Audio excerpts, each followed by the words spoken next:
કોઈ એક ખેલાડી છે, ખેલાડી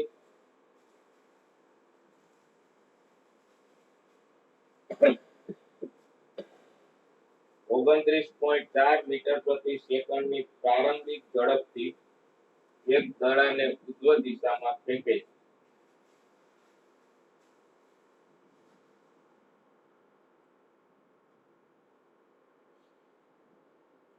ઉપર તરફ આમ દડાને ફેંકે છે. એક ખેલાડી છે ઈ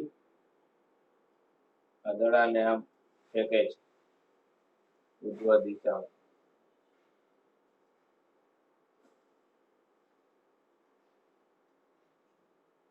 દડો ઉપર જાય પાછો નીચે આવે. દડાની ઉર્ધ્વ દિશાની ગતિ દરમિયાન પ્રવેગની દિશા કઈ હશે? આ ગતિ દરમિયાન પ્રવેગની દિશા કઈ હશે? ગુરુત્વ પ્રવેગ કઈ દિશામાં લાગતું હોય? હે, નીચે નહીં થાય, ઉર્ધ્વ અધો દિશા. હા, નીચે તરફ.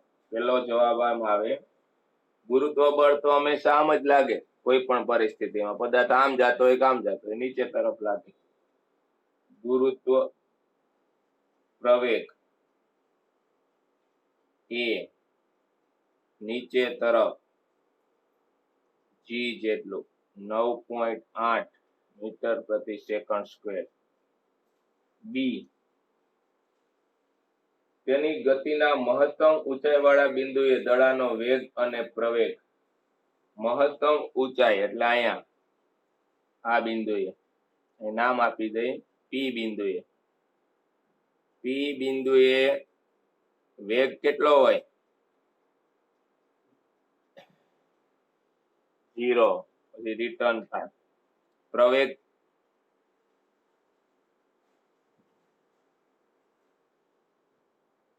9.8 હોય. પ્રવેગ 0 ન હોય, પ્રવેગ 9.8 જ હોય, વેગ 0 થઈ જાય. પછી આ બાજુ ગતિ કરે. બી નો જવાબ આવો આવશે. મહત્તમ બિંદુએ વેગ 0, પ્રવેગ જી 9.8. ત્રીજું, દડાની મહત્તમ ઊંચાઈ બિંદુને x = 0 સ્થાન લેવાનું. નીચે તરફની દિશાને ધન દિશા ગણવાની. આને ધન ગણવાની. આ દિશાને ધન ગણવાની. આમ જે કઈ રાશિ આવતી હોય ને એને ધન લેવાની, આ ડાયરેક્શન.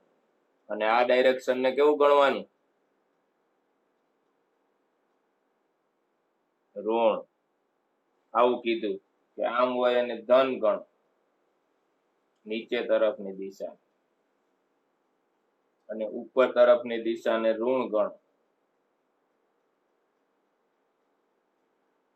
તો દરેક કિસ્સામાં તેની ઉર્ધ્વ દિશા અને અધો દિશાની ગતિ દરમિયાન, આ ગતિ દરમિયાન ઉર્ધ્વ દિશાની ગતિ એટલે ઉપર તરફની ગતિ દરમિયાન અને નીચે તરફની ગતિ દરમિયાન વેગ, પ્રવેગ અને સ્થાનના ચિહ્નો દર્શાવો. ઉપર તરફની ગતિ દરમિયાન, ઉપર તરફની ગતિ,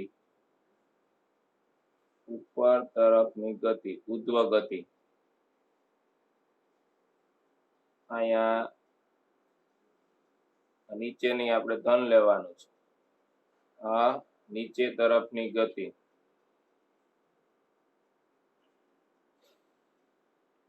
અધો ગતિ, અધો દિશામાં.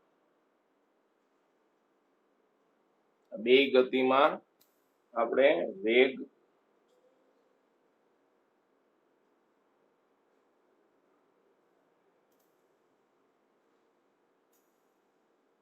અધો દિશાની ગતિમાં એટલે કે પદાર્થ નીચે આવતો હોય ત્યારે ધન એક્સિસ ઉપર જ હોય. સ્થાન આમ સ્થાન બદલે છે એટલે સ્થાન ધન એક્સ ની દિશામાં જ છે. સ્થાન પોઝિટિવ ધન. પછી વેગ, વેગ ધન એક્સ ની દિશામાં જ છે, વેગ પોઝિટિવ. પ્રવેગ આ દિશામાં જ હોય, આ દિશામાં જ હોય. એટલે કયો આવે? પ્રવેગ કેવો આવે? પ્લસ. ચાલો હવે ઉપર તરફની ગતિ દરમિયાન આમ છે, આમ બોલ જાય છે ઉપર તરફ, આ એક ઋણ છે, સ્થાન ઋણ, આમ બતાવો એટલે ઋણ જ આવશે. વેગ, વેગ આમ જ છે ને પદાર્થનો, વેગ આમ જ હોય ને, એટલે ઋણ ઋણ. આની વિરુદ્ધ દિશામાં આવે ને તો ધન આવે. આમ હોય તો ઋણ જ આવે. આમ ઋણ છે આપણું, આમ હોય તો ધન આવે. વેગ ઉપર તરફ જતો હોય ત્યારે ઋણ. પછી પ્રવેગ, કોણ કે છે પ્રવેગ શું આવશે? નીચે આવે છે ધન, આવું આવે. ઋણ ઋણ ધન, પોઝિટિવ પોઝિટિવ પોઝિટિવ, એટલે કે ધન ધન અને ધન. આ સી થઈ ગયો. ડી, દડાએ પ્રાપ્ત કરેલી મહત્તમ ઊંચાઈ, દડાએ પ્રાપ્ત કરેલી મહત્તમ ઊંચાઈ કેટલી હોય એ ગોતવાની. આ ઊંચાઈએ પહોંચે ત્યારે વેગ કેવો થઈ જાય છે? 0 થઈ જાય. અહીંયા વેગ 0 છે, અહીંયા વેગ v0 છે, આ ઊંચાઈ છે h. તો અહીંયા સમીકરણ લખું છું, v² - v0² બરાબર 2, a એટલે g જેટલું, d 2gd 2gd. v² 0 v0² બરાબર 2gd અથવા h, h લીધું છે h. તો h બરાબર આ પદ અહીં છેદમાં લઈ લો, v0² upon 2g. પ્રારંભિક વેગ આપ્યો છે, જો કેટલો આપ્યો છે, રકમમાં આપ્યો છે પ્રારંભિક વેગ 29.4 માઇનસ 29.4 નો વર્ગ ડિવાઇડેડ બાય 2, 9.8 કેટલો આવશે?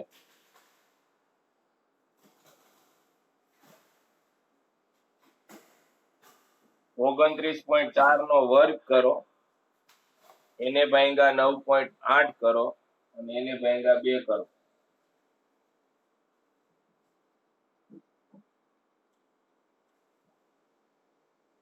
કેટલો? 44.1. નેગેટિવ આવવું જોઈએ કારણ કે આમ અંતર છે ને, આમ અંતર ઋણ છે, જો ઋણ અક્ષની દિશા. 44.1 માઇનસ 44.1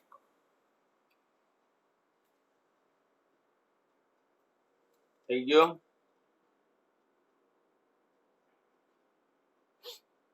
સ્ક્રીનશોટ આવી ગયો, જેમાં એક બાકી છે.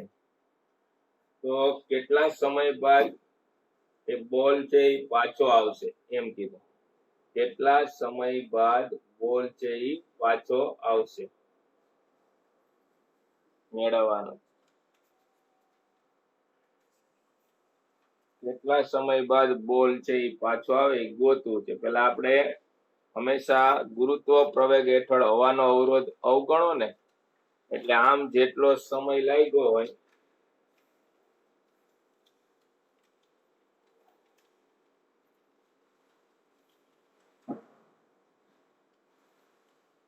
એટલો જ સમય નીચે પડતા લાગે.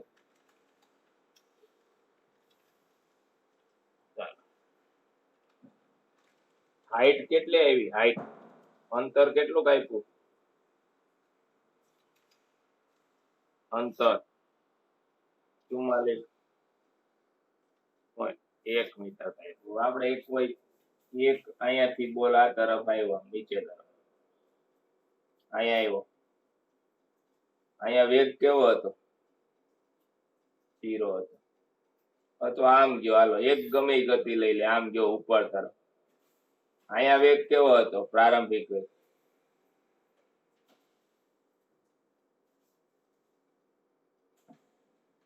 29.4. કોઈ પણ સમયે વેગ v બરાબર v0 + 80.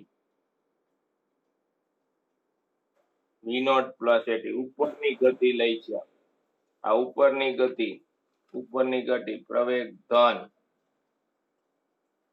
સ્થાન ઋણ વેગ ઋણ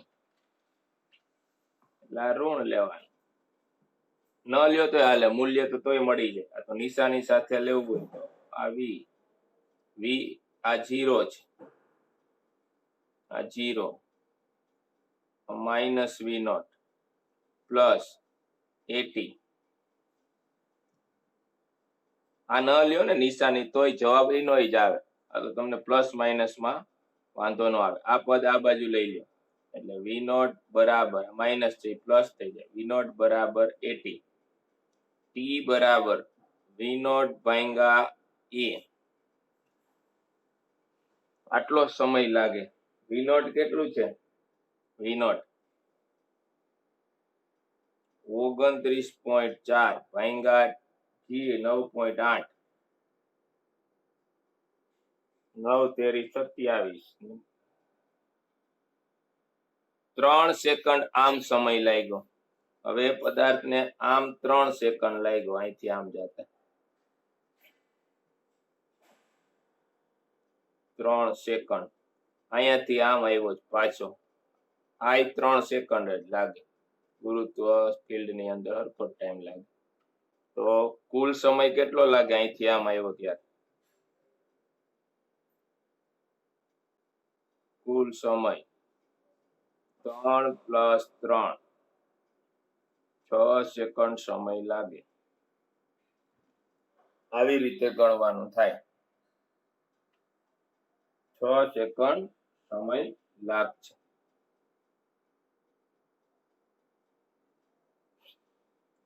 લેવાઈ ગયો સ્ક્રીનશોટ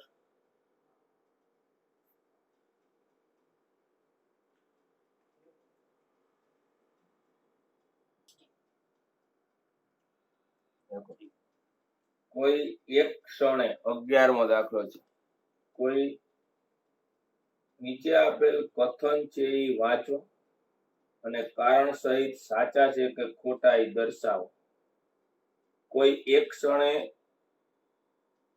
તેની ઝડપ શૂન્ય હોય કોઈ પણ કણની તથા પ્રવેગ અશૂન્ય હોઈ શકે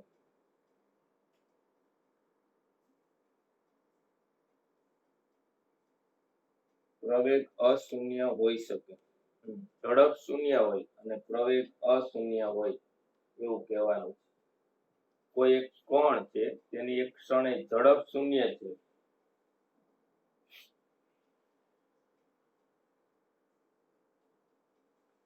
પણ એનો પ્રવેગ કંઈક હોય 11મો છે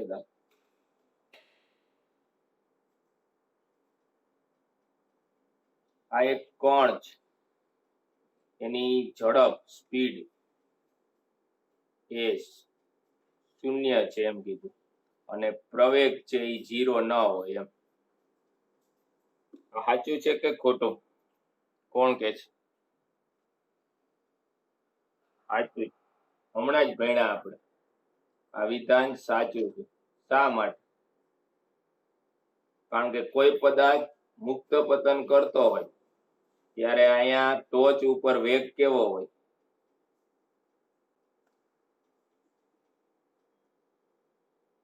પ્રવેગ કેટલો હોય તો એનો અર્થ એવો થયો કે પ્રવેગ શૂન્ય નથી અને વેગ શું છે સ્પીડ શું છે વેગ 0 એટલે ઝડપ 0 ડાયરેક્શન સાથે ઝડપને બતાવો એટલે વેગ કહેવાય તો અહીંયા વેગ 0 છે આ વેગ 0 અને પ્રવેગ શૂન્ય નથી તો સાચું છે આ વિધાન મુક્ત પતન કરતા પદાર્થમાં આવું જ હોય ઉદાહરણ તરીકે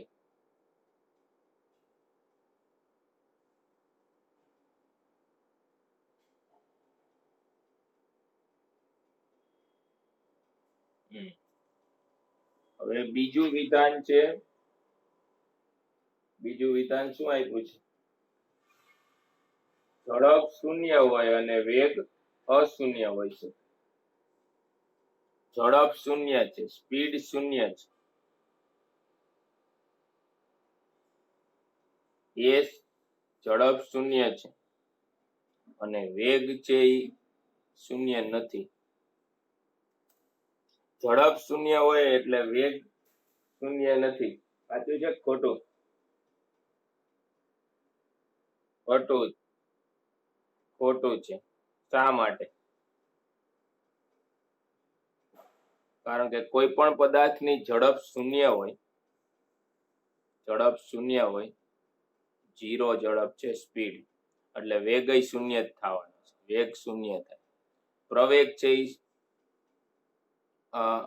વેગ એટલે ડાયરેક્શન, એનું મૂલ્ય શૂન્ય હોય એટલે વેગનું મૂલ્ય શૂન્ય જ આવવાનું છે. એવું બને જ નહીં કે 0 ન આવે. પછી એમાં ડાયરેક્શન હોય કે ન હોય શું ફેર પડવાનો? વેગ 0 જ થવાનો. એને ડાયરેક્શન 0 ને બતાવો કે ન બતાવો કાંઈ ફરક ન પડે. એટલે વેગ શૂન્ય જ હોય. તો એમ લખાય ઝડપ, વેગનું મૂલ્ય એ જ ઝડપ હોય. વેગનું મૂલ્ય એટલે ઝડપ. એટલે ઝડપ. હવે ઝડપ શૂન્ય હોય તો વેગ શૂન્ય જ આવે. ત્રીજું, ઝડપ અચળ હોય તો પ્રવેગ હંમેશા શૂન્ય જ હોય. ઝડપ અચળ હોય, યસ, ખાલી વેગનું મૂલ્ય એટલે ઝડપ. અચળ હોય તો પ્રવેગ કેવો આવે? a બરાબર ડેલ્ટા v ના છેદમાં ડેલ્ટા t. અચળ એટલે v2 minus v1 upon t2 minus t1. આ અચળ એટલે હરખા હોય તો શું થાય?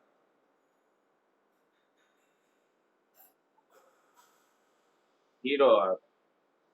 તો વેગ અચળ હોય તો પ્રવેગ કેવો આવે?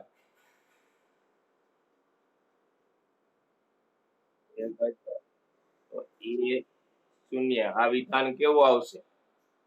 સી વિધાન. સી વિધાન સાચું આવશે. પેલું વિધાન સાચું આવશે, બીજું ખોટું આવશે, ત્રીજું સાચું આવશે. ચોથું વિધાન ડી. ડી ડી માં શું કીધું છે? પ્રવેગ ધન મૂલ્ય માટે ગતિ વધતી જ હોય. પ્રવેગના ધન મૂલ્ય માટે ગતિ છે એ વધતી જ હોય.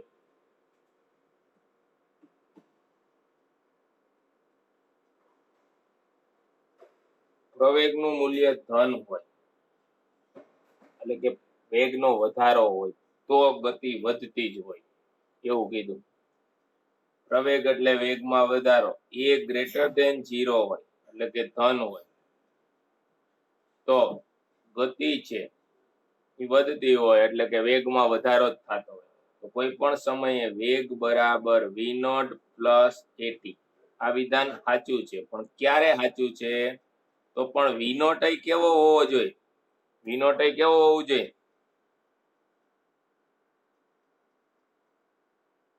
ધન હોય તો જ આ વિધાન સાચું છે. આ v0 નેગેટિવ હોય તો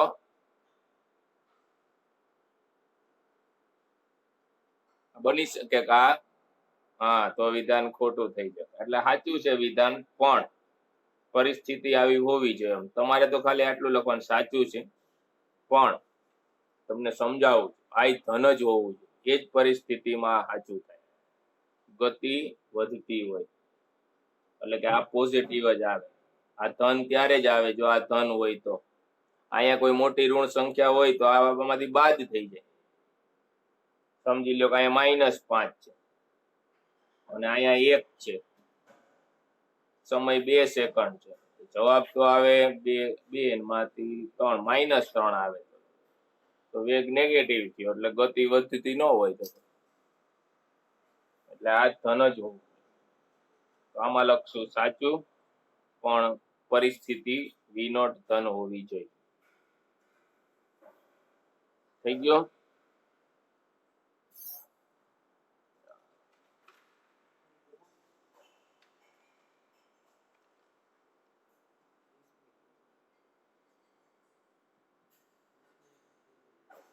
ક્યાંથી બોલો કટ નું તો કર્યું હતું.